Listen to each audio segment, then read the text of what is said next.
오늘 우리는 살아계신 하나님을 경험하기를 원합니다. 그런데 중요한 것은 어떤 방식으로 어떻게 그 살아계신 하나님을 경험하기 원하는가 하는 겁니다. 하나님의 임재와 하나님의 역사하심을 경험하기 위해서 어떤 사람들은 성경에 기록된 것처럼 유대인들처럼 특별한 표적을 찾기도 합니다. 또 어떤 사람들은 헬라인들처럼 특별한 지혜를 찾기도 합니다. 이렇게 특별하고 평범하지 않은 일상적인 것들 가운데서 하나님의 역사, 하나님의 임재를 경험하기 원하는 것과는 달리 오늘 우리가 정작 하나님의 은혜를 경험해야 할 우리의 삶의 현장, 우리의 삶의 자리에서 우리는 하나님을 경험하고 있는가? 만약에 우리가 경험하고 있지 못하다면 그 이유는 뭘까라는 질문을 먼저 던져봅니다. 사실 우리의 매일의 삶 속에서 하나님을 경험하는 것이 우리의 소망이고 우리의 기쁨이고 우리의 위로가 되는 줄로 믿습니다. 우리는 하나님을 경험하기 위해서 하나님이 어디에 계십니까? 하나님은 특별한 사건과 일들 가운데만 계십니까? 아니면 차원 높은 지혜의 말들 가운데 계십니까? 라고 질문할 필요가 사실은 없습니다. 왜요? 하나님은 어디에나 계시고 언제나 계시고 무엇이든지 하시는 전능하신 하나님이시기 때문에 그렇습니다. 하나님은 임마누엘, 우리와 함께 하시는 줄 믿습니다. 오늘 우리의 삶 속에 깊숙이 들어오셔서 우리의 삶을 다스리시고 우리의 삶을 인도하시는 줄 믿습니다. 오늘 함께 살펴보게 될 이 에스더서의 이 본문의 내용은 바벨론의 포로기를 거쳐서 민족적으로 뿐만 아니라 개인적으로도 참 비운의 시대를 살았던 한 인물 모르드게를 소개합니다. 그리고 모르드게뿐만 아니라 그 민족, 유다 민족까지 말살시키려고 했던 한 인물을 더불어서 소개합니다. 그 사람이 바로 하만이죠. 바로 모르드게와 하만 사이에 일어났던 어떤 사건, 그 둘 사이에 있었던 일들을 오늘 본문의 내용으로 담고 있습니다. 오늘 본문의 초점은 이 모르드게와 이 유다 민족, 이 하나님의 백성들이 이 처한 당시의 상황이 좀 특별했다라는 것에 사실 있지 않습니다. 당시의 상황은요, 오히려 일반화되어서 오늘 저와 여러분의 삶의 자리로, 우리의 삶의 지평으로 연결되고 있는 거죠. 왜냐하면 이 에스더서는요, 독특한 특징이 있는데 하나님, 여호와라고 하는 이 단어 표현이 에스더서 전체에 한 번도 등장하지 않습니다. 하나님께서 이 민족의 역사 가운데 어떻게 역사하셨다, 어떻게 일하셨다, 하나님이 어떻게 간섭하셨다라고 하는 그런 표현이 에스더서에는 전체적으로 기록되어 있지 않습니다. 그렇기 때문에 특별하고 위급한 상황, 민족이 말살될 수도 있는 이런 위기의 상황 속에서 비상하게 역사하시는 하나님을 기대하는 독자들에게는 매우 낯선 본문이라고 할 수 있죠. 우리는 믿습니다. 하나님께서는 모든 상황 속에 역사하고 계신다고요. 이것이 바로 에스더서 전체의 핵심적인 주제라고 할 수 있습니다. 하나님이란 이름이 등장하지 않고 하나님의 특별한 역사의 개입이 보여지지 않는 이런 본문을 통해서 오히려 역설적으로 하나님은 어디에나 계신다, 어떤 상황 속에서도 하나님은 역사하고 계신다는 사실을 우리에게 전달하고 있다는 것이죠. 우리의 신앙의 정체성을 공개적으로 드러낼 수 없는 시대, 또는 기독교 신앙에 대해서 적대적인 사회적으로, 문화적으로, 또 정치적으로 약자일 수밖에 없는 절망적인 상황에서 과연 하나님은 어디 계십니까?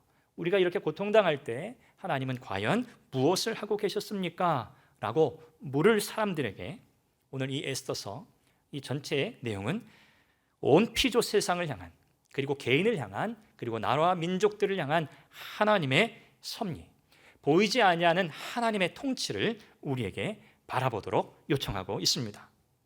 오늘 본문 말씀을 통해서 하나님의 보이지 않는 손, 그분의 섭리, 이것을 살펴보기를 원합니다. 오늘 본문 1절 말씀을 이렇게 시작하죠. 아하수에로라고 하는 왕이 아각 사람 하만의 지위를 높이 올려 함께 있는 모든 대신 위에 두었다는 말씀으로 시작합니다. 우리 1절 말씀을 한번 같이 읽겠습니다. 시작. 그 후에 아하수에로 왕이 아각 사람 함무다다의 아들 하만의 지위를 높이 올려 함께 있는 모든 대신 위에 두니. 여기 등장하고 있는 아하수에로라고 하는 왕, 이 왕이 어떤 왕인가 우리가 잠깐 살펴보는 것이 좋겠습니다.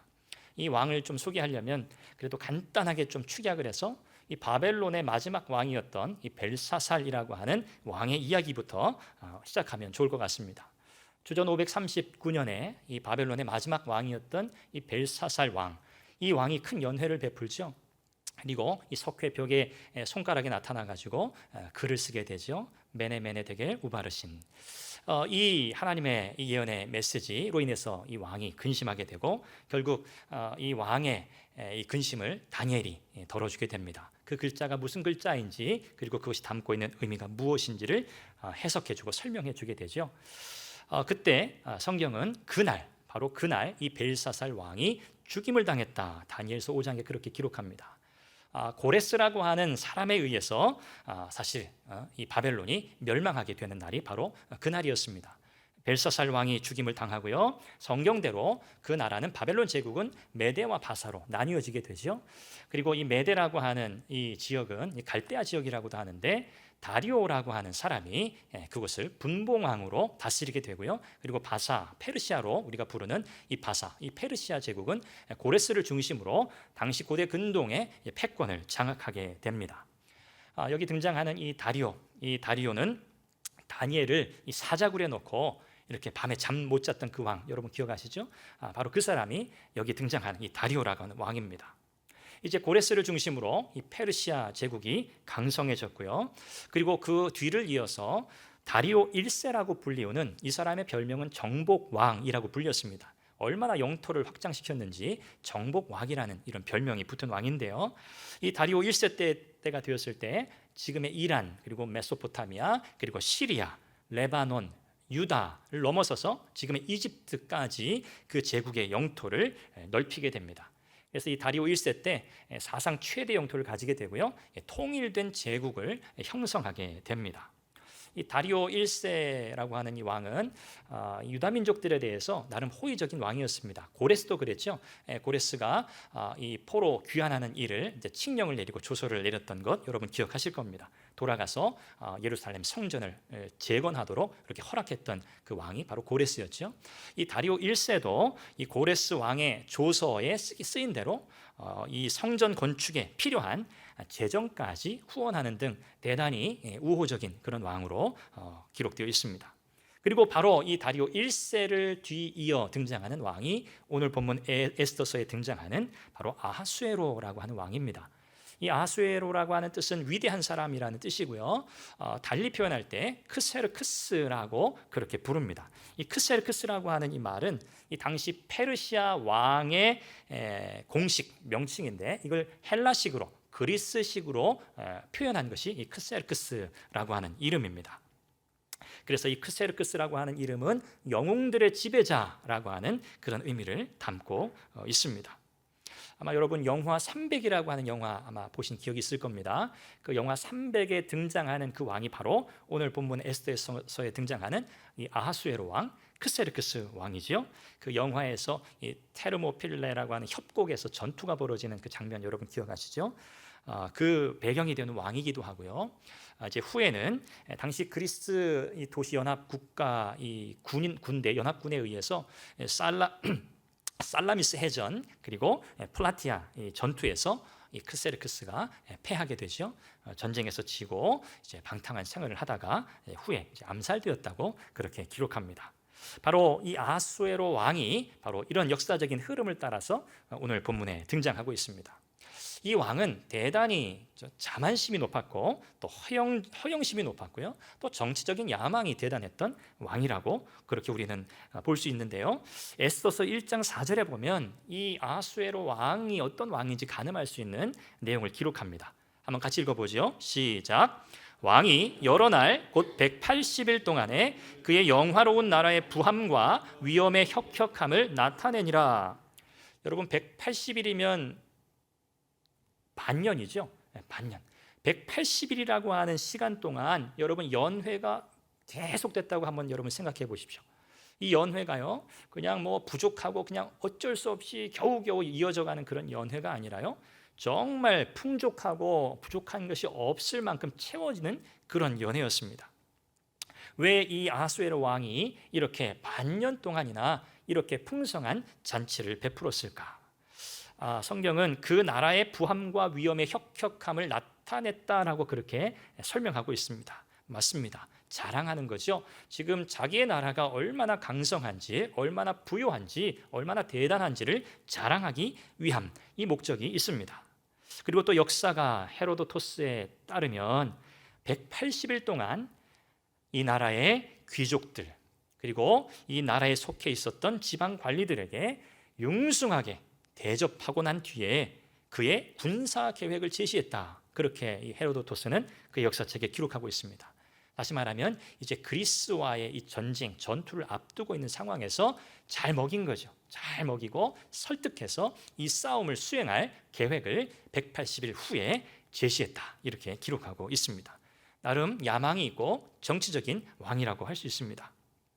에스더서 1장 그리고 2장으로 이어지는 이 내용을 통해서 우리는 아하수에로 왕이 어떤 왕인지를 우리가 살펴보게 되고, 그리고 그의 왕후였던 와스디라고 하는 이 왕후가 왜 폐위되었는지, 그리고 또 그 뒤를 이어서 다른 왕후 에스더가 어떻게 간택이 되었는지, 그리고 이런 모든 과정 속에서 모르드게라고 하는 인물이 어떤 역할을 했는지를 우리는 이미 잘 알고 있습니다. 그것이 1장과 2장의 내용입니다. 모르드게는 어떤 사람인가요? 2장 5절에 보면 그는 베냐민의 자손이라고 그렇게 소개하고요, 또 기스의 증손이라 그렇게 소개합니다.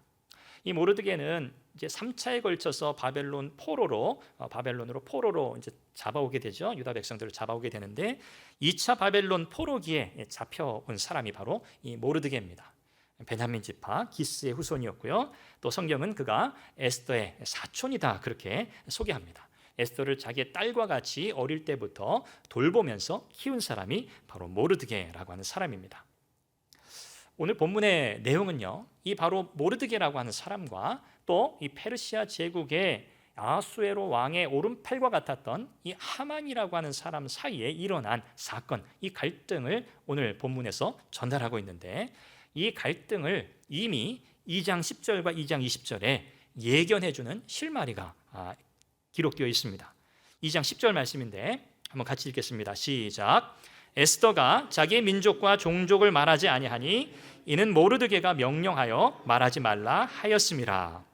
자, 여기 어떤 표현이냐면 민족과 종족을 말하지 아니하니, 에스더가 이제 왕후 후보로 궁궐에 들어가기 전에 일종의 교육을 시킨 거예요. 너 들어가거든 너의 신분을 철저히 숨겨라. 너가 유다인이라는 것을, 유대민족이라고 하는 것을 철저히 감춰라 라고 사전 교육을 한 거죠. 그리고 2장 20절 또 한번 같이 읽겠습니다. 시작. 에스더는 모르드게가 명령한 대로 그 종족과 민족을 말하지 아니하니 그가 모르드게의 명령을 양육받을 때와 같이 따름이더라. 이제 왕후로 간택이 되었습니다. 왕으로 간택이 된 뒤에 궁으로 들어가서도 모르드게의 가르침이 뭐죠? 너의 종족과 너의 민족을 발설하지 말아라 라고 했던 대로 에스더가 그대로 따랐다고 성경은 기록합니다. 왜 이렇게 에스더는 자신의 신분을 드러내지 못했을까요? 왜 감추어야만 했을까요? 뭔가 석연치 않은 점이 있죠. 페르시아 제국 치하에, 사실은 바벨론 제국 때 포로로 잡혀온 유대인들이거든요. 그들이 뒤를 이은 이 페르시아 제국의 통치 아래 있으면서 그들이 자신의 정체와 자신의 민족의 신분을 드러내지 못할 만큼 사실 굉장히 어렵고 힘든 상황이었다는 것을 가늠하게 합니다. 뭔가 굉장히 위협적인 상황들이 있었다는 것이죠. 당시 유대 민족들이 어떤 형편에 놓여 있었는지를 짐작하게 해주는 실마리가 2장 10절과 2장 20절에 기록이 되어 있습니다. 특별히 당시에 이 왕의 오른팔이었던 이 하만이라고 하는 사람, 그 사람이 실세였거든요. 이 하만이라고 하는 사람은 특별히 유대인들에게 적대적이었기 때문입니다. 자, 이 하만은 또 어떤 사람일까요? 왜 이 하만은 유대인들에게 적대적인 입장을 취했을까요? 3장 1절 말씀을 우리 다시 보겠는데, 자, 한 번 더 읽어보겠습니다. 시작. 그 후에 아하수에로 왕이 아각 사람 함무다다의 아들 하만의 지위를 높이 올려 함께 있는 모든 대신 위에 두니. 성경은 하만을 어떻게 소개합니까? 아각 사람이다 그렇게 소개합니다. 아각 사람이다. 이 아각, 이 사무엘상 15장 33절에 보면 이 사무엘 선지자에게 죽임을 당한 아말렉 왕이 있죠. 그가 누구죠? 아각. 이 아말렉의 후손, 그가 바로 이 하만이라고 성경은 이야기합니다. 아말렉 족속이 어떤 족속이었는지 여러분 다 기억하실 겁니다. 출애굽 당시 이스라엘 백성들을 대적했고요. 그래서 하나님이 그 일로 인해서 그들을 영원한 진멸의 대상으로 삼으신 족속이 바로 이 아말렉 족속이었습니다. 하나님께서는 사무엘 선지자를 통해서 사울에게 명령하셨죠. 반드시 아말렉을 진멸하라. 그렇지만 사울은 그 하나님의 명령을 불순종하고 왕을 살려주죠. 그리고 좋은 양, 염소 이런 것들까지 자기가 취하는 큰 죄를 지었습니다. 그래서 역사를 통해서 이 아말렉 족속의 후손들이 여전히 오늘 본문에 이르기까지 이스라엘 민족을 해치려는 대적하는 존재로 남아있게 된 것이죠. 성경은 하만을 아각 사람이라고 부각시킴으로써 그가 유대 민족과 이런 관계 속에 갈등 구조 속에 존재하는 인물이라고 우리에게 소개해 줍니다. 하만은 아각 자손 아말렉 사람이었지만 당시 페르시아 이 통치 아래서 굉장히 높은 직까지 오를 수 있었습니다. 물론 당시에 이 페르시아의 정책 중에 하나였지만 이렇게 포용적인 통치 정책을 그들이 썼거든요. 다니엘도 마찬가지죠. 다니엘도 이 시기에 사실은 활동했던 사람이 이제 다니엘이죠. 다니엘처럼 이 하만도 나름 인정을 받고 높은 직에 오를 수 있었습니다. 대단히 똑똑했겠죠. 영리했겠죠. 정치적인 수완도 뛰어났을 것입니다.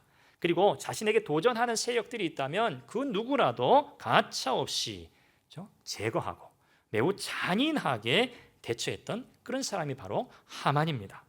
특별히 모르드게로 인해서 유대 민족에 대한 하나님의 백성들에 대한 오랜 역사에 이 물고 물으면서 내려온 이 모든 역사의 이 히스토리 속에서 이 분노하고 또 적개심을 나타냈던 인물이 바로 이 하만이라고 할 수 있습니다. 이제 이 모르드게와 하만 사이에 일어난 이 사건의 발단이 무엇인가? 자, 2절 말씀을 한번 같이 보겠습니다. 자, 함께 있습니다. 시작. 대궐문에 있는 왕의 모든 신하들이 다 왕의 명령대로 하만에게 꿇어 전하되 모르드게는 꿇지도 아니하고 전하지도 아니하니. 이 아하수엘의 왕이 명령을 내립니다. 하만을 마치 왕처럼 높이라는 것이죠. 그래서 누구든지 하만에게 마치 왕에게 절하듯, 당시의 이 왕은 신이었습니다. 왕에게 절하듯 꿇어서 절하라는 명령을 내리게 됩니다. 이때 모르드게는 어떻게 반응하죠? 모르드게는 무릎을 꿇지도 않았고 절하지도 않았다고 성경은 기록합니다. 모르드게는 그렇게 할 수 없었습니다. 당시에 절을 한다 혹은 허리를 이렇게 숙인다, 굽힌다라고 하는 것은 존경의 표시로 당시의 문화 속에서 다 통용되던 그런 표현이었습니다. 그런데 모르드게는 하만에게 무릎을 꿇고 절하는 행위를 하지 않았습니다. 왜일까요? 모르드게는 신앙적인 해석을 한 것이죠. 이 하만에게 절하는 것은 곧 무엇이라고 생각했을까요? 이것은 하만에게 존경을 표하는 정도의 차원이 아니라 하만을 신격화하고 그를 숭배하는 차원의 요구였다고 모르드게는 이 명령을 해석한 것이죠. 그래서 가차없이 모르드게는 왕의 명령을 거역하고요, 하만에게 절하지 않았습니다. 바로 이것이 문제가 된 거죠. 다니엘서 3장 그리고 6장에 이어지는 그 내용을 우리가 잘 알고 있는데, 그 내용을 통해서 보면요, 다니엘과 그의 세 친구들이 이 당시에 참 그들의 신앙을 회유하고 그들이 하나님을 섬기는 자들인 줄 알면서 그들의 이 믿음을 부패하게 만들고 고자 했던 이 많은 사람들의 이런 시험, 그 속에서 그들이 믿음의 결단을 내리지 않습니까? 그러면서 이들이 왜 그렇게 하는지, 우리가 왜 그렇게 행동하는지에 대해서 다니엘서는요 설명해주고 있습니다. 우리는 하나님의 백성이다. 우리가 섬기는 하나님, 나는 하나님을 섬긴다. 따라서 나는 그렇게 할 수 없다라고 하는 설명이 다니엘서에는 기록이 되어 있어요. 그런데 그것과는 달리요, 오늘 본문에서 모르드게가 왜 절하지 않았는가에 대해서는 설명이 없습니다. 그런데 이 말씀을 읽으면 오히려 잘 설명된 그 내용보다 왜 모르드게가 그렇게 했는가에 대한 그 이유가 더 강력하게 전달이 됩니다. 왜 그가 무릎 꿇지 않았을까? 왜 그가 절하지 않았을까? 그는 오직 하나님만 그가 꿇어 엎드려 경배할 대상이라고 믿었구나. 이것이 바로 모르드게의 신앙이었습니다. 그의 확신이었습니다. 그래서 모르드게는 하만에게 꿇어 절하라는 왕의 명령을 따를 수 없었던 것이죠. 그러자 상황이 심각하게 돌아갔겠지요. 모르드게와 함께 대궐문에서 일하던 사람들이 난리가 났습니다. 그러면서 오늘 3장 3절에 이렇게 질문합니다. 뭐라고 질문하죠? 한번 같이 읽죠. 시작. 대궐문에 있는 왕의 신하들이 모르드게에게 이르되 너는 어찌하여 왕의 명령을 거역하느냐? 너는 어찌하여 왕의 명령을 거역하느냐? 이것을 수사적 질문이다 그렇게 부릅니다. 수사적인 질문. 이 수사적인 질문은 실제로 이 질문에 대한 답을 전제로 하는 게 아닙니다. 오히려 의문문의 형식을 가지고 이미 답이 정해져 있어요. 이 질문에 대한 답은 이미 정해져 있습니다. 이미 가정되어 있는, 이미 정해져 있는 이 답에 이 상황, 이 상황 속에 들어가 있는 당시의 청자일 수도 있고 오늘 우리로 따지면 독자인 우리죠. 우리가 이 수사적인 이 질문 앞에 딱 마주대하게 되면요, 직접적인 답변이 없지만 독자들로 하여금 이 질문에 대한 답을 더 강하게 확신하도록 만드는 이 방법이 사실은 이 수사적 질문이라고 하는 방법입니다. 그래서 너는 어찌하여 왕의 명령을 거역하느냐라고 하는 이 질문에 대한 답을 독자들은, 저와 여러분들은 분명하게 알게 된다는 거죠. 경배를 받아야 할 대상, 꿇어 엎드려 절을 받아야 할 대상은 아하수에로 왕이 아니라 또 하만이 아니라 오직 전능하신 하나님 한 분이시라는 이 답. 이 답을, 이 질문을 접하는 모든 독자들이 스스로 답을 내리게 된다는 거죠. 이것이 이제 수사적 질문의 수사적 기법이라고 할 수 있습니다. 이 대궐문에서 함께 일하던 사람들이 날마다 모르드게를 권면했다고 성경은 말합니다. 얼마나 그들이 또 애가 탔겠습니까? 이러다가 큰 일이 일어나겠구나. 왕의 명령을 감히 거역하다니. 그럴 수 없는 일이었거든요. 그러나 모르드게는 뜻을 굽히지 않습니다. 그리고 심지어는 자신의 신분과 정체를 드러냅니다. 내가 누구라고요? 나는 유다인이라고, 나는 하나님의 백성이라고 자신의 정체를 드러내게 되죠. 함께 일하던 사람들이 상황이 이쯤 되니까 도저히 이 사실을 감추어둘 수 없어서 이 모든 상황을 하만에게 알리게 됩니다. 3장 4절 말씀인데요, 한번 같이 읽어보죠. 자, 시작. 날마다 권하되 모르드게가 듣지 아니하고 자기는 유다인임을 알렸더니 그들이 모르드게의 일이 어찌 되나 보고자 하여 하만에게 전하였더라. 이 사건은요, 결국 이 유대인에 대해서 평소에 하만이라고 하는 사람이 가지고 있었던 그 분노, 조상 때로부터 쭉 내려오는 나름의 히스토리가 있잖아요. 유다 민족에 대한 이 분노 그리고 적개심, 이것을 강하게 자극하는 사건이 됐습니다. 그리고 모르드게라고 하는 한 개인뿐만이 아니고요, 그가 속해 있는 그 민족, 유다 민족 전체를 다 멸살시키려는 계획을 실행에 옮기게 하는 계기가 되고 맙니다. 이 당시에 이 페르시아에 남아있던 이 디아스포라라고 그렇게 부르죠. 페르시아에 남아 거주하고 있던 이 유다 이 디아스포라를 대략 한 7만 5천 명 정도로 그렇게 추산합니다. 그러니까 하만이 이런 대량 학살을 계획하게 되었다는 것, 이것은 아마도 평소에 이 하만이 이 페르시아에 남아 있었던 이 유대인들, 또 혹 그들 가운데 모르드게와 같이 자신에게 적대적인 태도를 보이는 여호와 하나님을 섬기는 신앙을 가진 자들이 아마 많을 것이라고 생각했을 거다, 이렇게 해석하는 사람도 있습니다. 하만은요, 그의 계획을 구체적으로 실행에 옮기기 시작합니다. 자, 그러려면 누구의 허락이 있어야 합니까? 왕의 허락이 있어야 하죠. 아무리 자기가 실세여도 왕의 허락이 없이 그런 일을 할 수는 없었습니다. 그래서 왕 앞에 하만이 나아갑니다. 8절 말씀인데요, 한번 같이 읽겠습니다. 시작. 하만이 아하수에로 왕에게 아뢰되 한 민족이 왕의 나라 각 지방 백성 중에 흩어져 거하는데 그 법률이 만민의 것과 달라서 왕의 법률을 지키지 아니하오니 용납하는 것이 왕에게 무익하니이다. 자, 하만이 왕에게 얼마나 이 사람이 정치적이고 얼마나 영리하고 똑똑한 사람입니까? 자기가 왕에게 어떻게 말을 해야 왕이 오케이 할지 이미 다 파악했어요. 그리고 왕 앞에 왕의 명령을 거역한 한 민족이 있습니다 라고 왕 앞에 나아갑니다. 왕의 명령을 거역했다는 것 이상의 큰 죄가 없죠.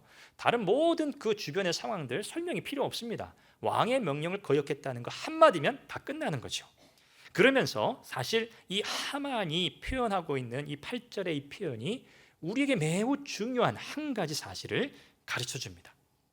그게 뭐냐면 하나님의 백성들, 그들을 향해서 하만이 뭐라고 표현하냐면 그 법률이 만민의 것과 달라서 왕의 법률을 지키지 않습니다.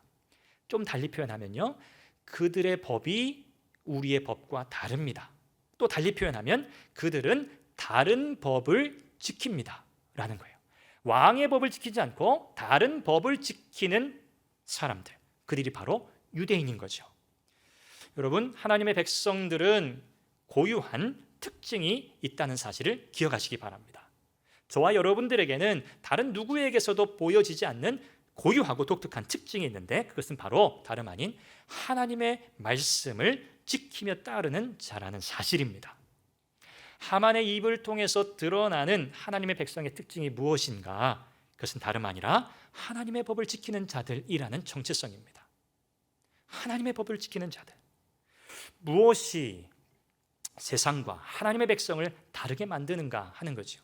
그 기준이 바로 하나님의 말씀인 줄로 믿습니다. 우리가 하나님의 말씀의 권위를 진지하게 받아들이면 하나님의 말씀이 우리의 삶의 모든 기준이 되는 줄 믿습니다. 우리의 삶에 행해야 할, 우리의 삶의 윤리적인 기준, 가치, 또 우리의 모든 신앙의 전통까지도 하나님의 말씀이 우리 안에 만들어지고 세워지게 되는 것이죠. 그래서 다른 권위에 의존하며 사는 사람들과 자연스럽게 구별되는 것입니다. 하만은요, 왕 앞에 나아가서 과장하고 또 진실을 왜곡하면서 왕을 현혹시킵니다. 그리고 그의 의도가 이제 보다 구체적으로 9절에 드러납니다. 9절 말씀 함께 보겠습니다. 시작. 왕이 옳게 여기시거든 조서를 내려 그들을 진멸하소서.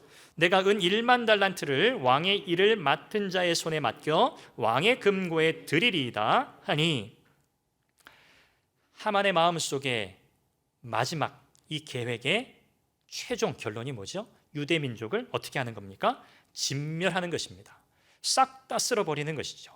한 사람도 남기지 않고 대량 학살, 다 죽여버리는 겁니다. 이것이 하만의 계획입니다. 그러면서 왕에게 내가 은 1만 달란트를 왕의 금고에 드리겠습니다. 사실 이 아하수에로 왕은요, 부족한 게 없는 사람입니다. 하만으로부터 은 1만 달란트, 적은 돈이 아니지만 이 돈을 받아야 할 만큼 그렇게 궁핍한 사람이 아닙니다. 그러나 이 말이라는 게 그렇잖아요. 왕의 이 자기가 원하는 결론, 답을 얻기 위해서 일종의 뇌물이겠죠. 왕의 마음을 그래도 좀 흡족하게 해주고 이렇게 왕을 좀 인정해주고 높여주는, 내가 왕을 이렇게 생각합니다 라는 식으로 접근하는 거죠. 그러나 그 목적은 유대 민족을 진멸하는 것입니다. 왕이 그렇게 하라고 오케이 사인을 내려주기를 기대하는 거죠.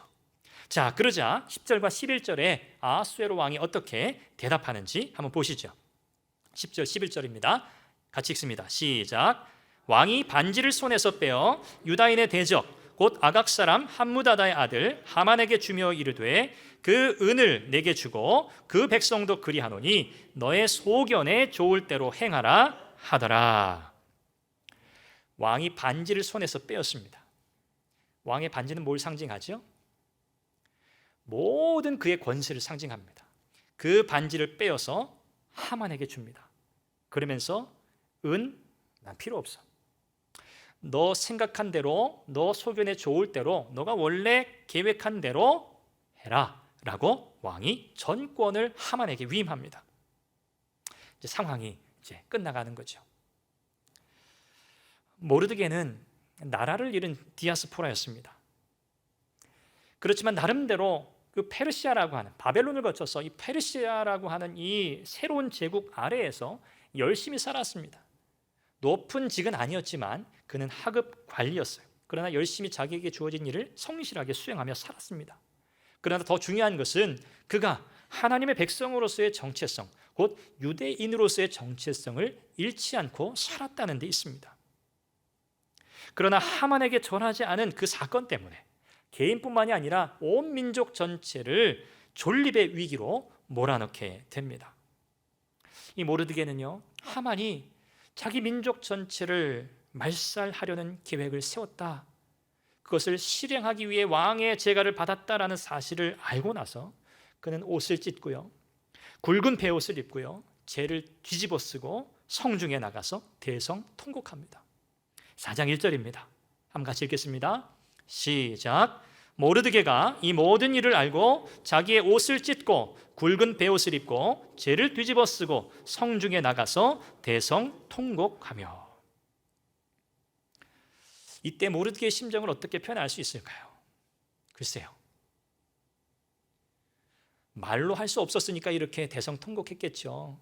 크게 소리내면서 자기 때문에 온 민족 전체가 죽임을 당하게 될 이런 상황이 되었으니 얼마나, 글쎄요, 그의 심정을 뭐라고 표현할 수 있겠습니까? 그런데요, 우리는 이 일 후에 이루어지는 정말 한 편의 드라마와 같은 이 스토리의 결말을 우리는 알고 있습니다. 모르드게와 유대 민족을 말살하려고 했던 이 하만의 계획은 수포로 돌아가게 되고요, 오히려 그의 집안이 진멸되는 그런 일이 일어나게 됩니다. 그의 10아들과 함께 하만은 죽임을 당하게 되고요, 모르드게가 왕 다음으로 높임을 받게 되는 역전이 일어나게 됩니다. 하나님은 에스더서 전체를 통해서 역사하고 계시는데, 특별히 오늘 이 모르드게라고 하는 이 사람을 통해 이루어진 이 사건을 통해서 우리는 단편적으로 하나님의 역사를 지금 마주대하고 있지만, 모르드게의 삶에 역사하신 그 하나님의 섭리, 이 섭리는 이 모르드게에게만 해당되는 섭리가 아니라 오고 오는 세대의 모든 하나님의 백성들에게 적용된다는 사실을 성경은 우리에게 말씀하고 있습니다. 이 하나님의 섭리가 하나님의 백성들에게는 어떤 의미로 다가올까요? 10장 3절 말씀입니다. 에스더서 마지막 절인데요, 우리 한번 같이 읽겠습니다. 시작. 유다인 모르드게가 아하수에로 왕의 다음이 되고 유다인 중에 크게 존경받고 그의 허다한 형제에게 사랑을 받고 그의 백성의 이익을 도모하며 그의 모든 종족을 안위하였더라. 여러분, 절망적인 상황 속에서도 자기의 정체성을 잃어버리지 않고 하나님을 섬기며 하나님만 예배하며 살았던 한 사람 모르드게, 억울하고 말로 다 할 수 없는 일이 자신 때문에 일어났지만 그것 때문에 하나님께서 그의 삶 가운데 어떻게 역사하시고 또 그 민족 가운데 하나님께서 어떻게 역사하셨는지를 경험했던 이 놀라운 사건을 통해서 하나님은요, 하나님의 백성을 위로하고 계시는 것을 보게 됩니다. 이 모르드게는 왕 다음으로 높임을 받게 되고요, 유다인 중에 존경을 받았고요, 허다한 형제들에게 사랑을 받았다. 그리고 그의 백성의 이익을 도모했고 그의 모든 종족을 안위했다고 성경을 말씀합니다. 모르드게의 삶 속에 역사하셨던 하나님, 사실 모르드게가 백성들을 위로했다라고 성경은 기록하고 있지만, 여러분, 이 위로는요, 모르드게가 준 위로가 아닙니다. 모르드게의 삶 속에 역사하셨던 하나님의 섭리, 그분의 사랑의 손길이었는 줄 믿습니다. 오늘 본문 서두에서 살펴본 것처럼 이 에스더서에서는요, 하나님이라는 혹은 여호와라고 하는 단어가 한 번도 등장하지 않습니다. 오늘 우리는 에스더 전체의 내용을 이미 다 알고 있습니다. 특별히 오늘 이 본문의 사건은 우리에게 무엇을 생각하게 할까요? 이런 말도 안 되는 상황, 이런 절망적인 상황 속에서 하나님의 도우시는 손길은 과연 어디에 있는가라고 묻게 되는 거죠. 우리는 이 질문에 무엇이라고 대답할 수 있을까요? 여러분, 에스더서의 중요한 주제가 뭐지요? 하나님의 주권적인 섭리입니다. 에스더서는 하나님을 한 번도 말하지 않지만 그 하나님의 보이지 않는 손이 하나님의 백성들을 돌보고 계시다고 하는 사실을 우리에게 더 강렬하게 증거해주고 있는 것입니다. 구약의 세계관은 두 가지의 축으로 돌아갑니다. 그것은 하나님의 구원과 자기 백성을 하나님이 돌보신다고 하는 사실입니다. 이 두 축이 끊임없이 반복되며 돌아가고 있습니다. 우리는 이것을 하나님의 섭리라고 표현합니다. 역사의 매 순간 한시도 빠짐없이 모든 상황 속에서 자기 백성을 구원하시는 하나님, 그리고 구원한 하나님의 백성을 끝까지 돌보시는 그 하나님을 기억하라는 것입니다. 저자는 오늘 이 말씀을 마주대하는 저와 여러분들, 모든 독자들이 역사 속에 또 우리의 삶의 현장 속에 깊이 개입해 계시는 그 하나님의 손의 신비를 보기 원했습니다. 이렇다 할 하나님의 직접적인 개입은 없습니다. 이스라엘 향한 구원의 손길이 여전히 그들 가운데 펼쳐져 있었다는 사실을 우리에게 더욱 강조해 줍니다. 하나님의 개입이 즉각적으로 필요한 때가 있어요. 하나님이 급하게, 비상하게, 특별하게 개입하셔야 할 그런 사건들이 있습니다. 이삭을 번제로 드릴 때 하나님께서 급하게 개입하셔야 했죠. 그런데요, 이 하나님의 이 섭리는요, 이렇게 비상하고 특별한 섭리가 있을 수 있으나 오늘 이 시대에는요, 하나님의 섭리는 일반적이고 오히려 더 보편적입니다. 우리가 어떤 상황 속에서도 우리의 삶 속에 역사하고 계시는 하나님의 섭리를 확신하고요, 또 기도하고 믿음으로 결단하고 행동에 옮기는 것은 하나님께서 우리 인생을 향한 하나님의 목적이 있잖아요. 그 하나님의 목적을 이루어 가시는 수단으로 삼으신다는 거죠. 에스더서는 우리에게 이와 같은 진리를 우리에게 전달해 줍니다. 하나님께서 내 삶을 향한 하나님의 목적을 어떻게 이루어 가시는가? 특별한 일, 특별한 사건에서 하나님의 뜻을 찾는 것이 아니고요, 우리의 매일의 삶, 우리의 기도의 삶, 또 우리는 매일 신앙적 결단을 하며 살지 않습니까? 이와 같은 신앙적 결단과 그것을 실천에 옮기는 우리의 삶의 연속 과정 속에서 하나님은 그분의 뜻을 이루어 가신다는 사실이죠. 주변 사람들과의 관계 속에서 모르드게가 처해 있었던 상황을 여러분 다시 한번 기억해 보십시오. 그 속에서 그가 보여주었던 신앙적 결단과 그의 행동이 우리에게 어떤 의미가 있는지 여러분 생각해 보시기를 바랍니다. 오늘 이 시대에는 점점 이 기독교 신앙에 대해서 또 교회에 대해서 점점 적대적이 되어가고 있습니다. 그래서 이 세속 사회 가운데 우리가 신앙인으로 그리스도인으로 산다는 것이 여간 어려운 일이 아닙니다. 그러나 오늘 이 본문의 사건은 이런 세상 속에서라도 우리는 어떤 행동 지침을 가지고 살아가야 하는가에 대한 분명한 답을 우리에게 알려주고 있습니다. 그것은 다름 아니라 우리를 사랑하시는 그 하나님의 손길, 곧 하나님의 주권적인 섭리를 믿어야 한다는 사실입니다. 저는 잠언 3장 6절 말씀을 학생 때 외워서 이 말씀을 너무 좋아하고 이 말씀을 종종 암송하고 또 이 말씀을 나누곤 합니다. 너는 범사의 그를 인정하라. 그리하면 내 길을 지도하시리라. 너는 범사의 그를 인정하라. 하나님께서 우리의 삶의 구석구석 역사하고 계신다는, 우리의 삶의 모든 부분에 하나님의 보이지 않는 손이 지금도 작용하고 있다고 하는 이 신앙적 확신이 저와 여러분들에게 있기를 간절히 바랍니다. 이것이 바로 범사의 하나님을 인정하는 것이죠. 하나님의 약속이 있습니다. 그리하면 내 길을 지도하시리라. 하나님의 섭리는 우리의 인생을 가이드하시겠다고 하는, 인도하시겠다고 하는 하나님의 약속인 줄 믿습니다. 그래서 말씀을 맺습니다. 하나님의 역사를 가장 강력하게 경험할 수 있는 장소가 어디인가? 그 현장이 어디인가? 저는 이 말씀을 보면서 바로 다름 아니라 오늘 우리의 삶의 현장이라고 확신합니다. 우리가 아침에 일어나서 하루를 시작합니다. 물을 마시고 식사를 하고요. 식사를 하고 나면 설거지도 하고요. 빨래도 하고요. 청소도 하고요. 또 직장에서 사회 속에서 맡겨진 일을 감당하기도 합니다. 여러분, 우리의 삶의 모든 상황과 현장 속에서 우리가 하나님의 주권을 인정하고 그분의 섭리를 인정한다면 우리의 삶의 자리가 어떻게 달라질까요? 우리가 하나님을 경험하는 것은 멀리 있지 않습니다. 특별한 사건이 있어야 하나님을 경험하게 되는 것이 아닙니다. 전에도 말씀드렸듯이 물 한 잔을 마시면서도 그 가운데 하나님의 주권을 인정하고, 집안일을 하면서도 하나님의 주권을 인정하고, 우리에게 주어진 일을 감당하면서도 세상 속에서도 하나님의 주권을 인정하며 살아갈 때 우리가 하나님을 가장 강력하게 경험하게 되는 줄로 믿습니다. 절망의 시대, 하나님의 위로는요, 하나님의 섭리에 대한 확신으로부터 주어진다고 저는 확신합니다. 여러분, 이와 같은 믿음으로 하나님 앞에 서시기를 간절히 바랍니다.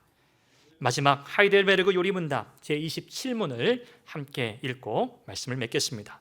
질문은 제가 하고요, 여러분이 답을 읽어주시기를 바랍니다. 하나님의 섭리란 무엇입니까? 전능하시며 모든 곳에 임재하시는 하나님의 능력으로서 하늘과 땅과 모든 피조물을 붙들고 다스리시는 것입니다.